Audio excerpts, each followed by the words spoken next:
The thing they don't tell you about hell is that sometimes it comes with a complimentary minibar and a view of the ocean.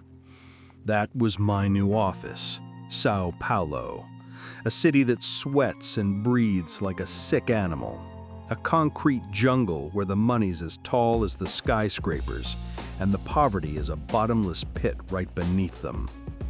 They'd paid for an angry gringo, a killer, and that's what they got.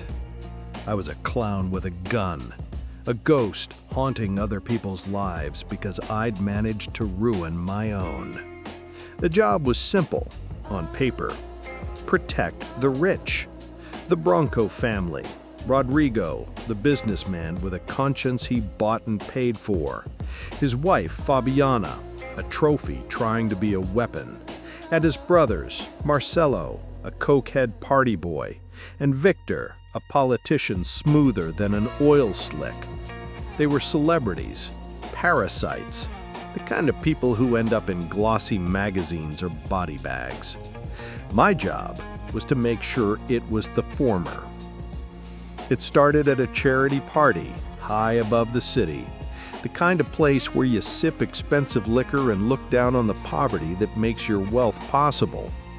Then the music stopped, and the real symphony began.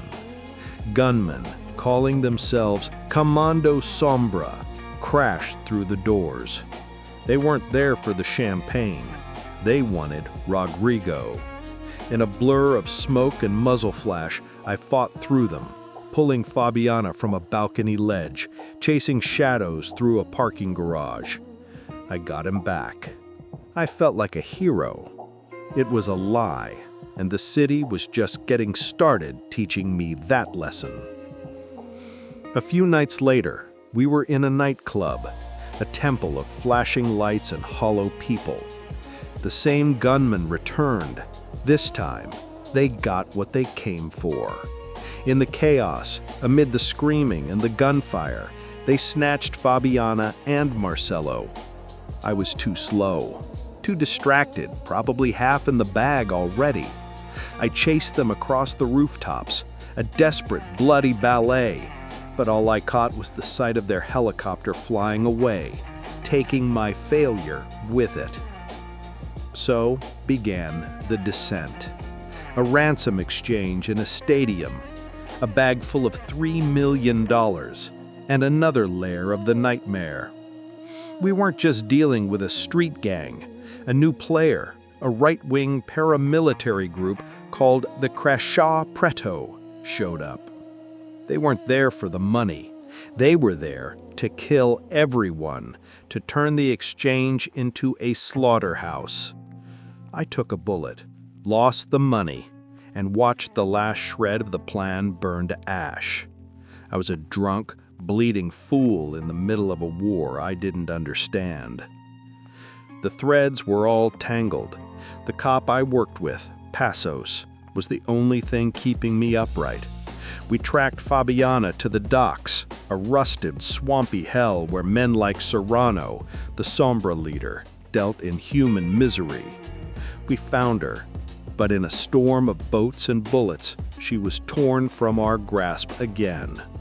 I was a step behind, always a step behind, drowning in failure and cheap whiskey. Then the real hammer fell. While Passos and I were chasing ghosts, someone sent the Crashaw Preto to the Bronco headquarters. It was a siege. By the time I fought my way through the corporate carnage to Rodrigo's office, it was too late. He was at his desk, a single, perfect bullet in his head. A professional job. The hard drive was gone. The building was on fire, and I was the prime suspect, framed for the murder of the man I was hired to protect. I was a burning fool falling through the sky, and the city was the hard ground waiting to meet me. I'd lost the wife, lost the money, and now the husband was dead. I was a patsy in a suit that didn't fit. A cop, a real one, named De Silva, found me in a strip club in the favelas, a place where hope came to die. He showed me the truth. This wasn't about kidnapping. It was about organs, a human trafficking ring, harvesting the poor and the disappeared. And Victor Bronco, the politician, was using his brother's company to launder the money for his campaigns. Rodrigo found out, and he was silenced. I was the perfect fall guy, the violent, unstable American. The final layer of the nightmare was a place called the Imperial Hotel. It wasn't a hotel. It was a slaughterhouse disguised as a police station. I went in there, a one-man army, fueled by rage and a desperate need to make one thing right. I saw things in there, things that bleach can't clean from your mind. I planted explosives and brought the whole rotten edifice down on their heads.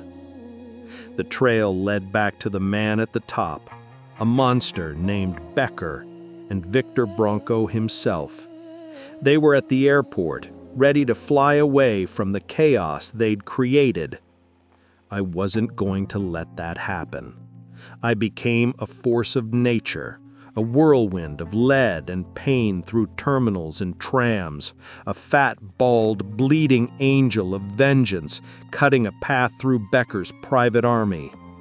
I caught him on the runway, just as their private jet was about to take off. I dragged Becker from the car, the tape from Rodrigo's office in my pocket, all the proof I needed. De Silva was there, screaming about trials and justice. But some men don't deserve a cell. They deserve a coffin.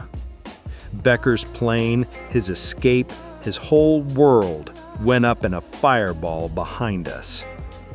In the end, the news reports called it a scandal. Victor Bronco was found hanged in his cell. Becker's empire was ashes. I'd won. I'd fixed it. But walking away from that runway, the heat of the fire on my back, I felt nothing. Just the old, familiar, hollowed-out feeling.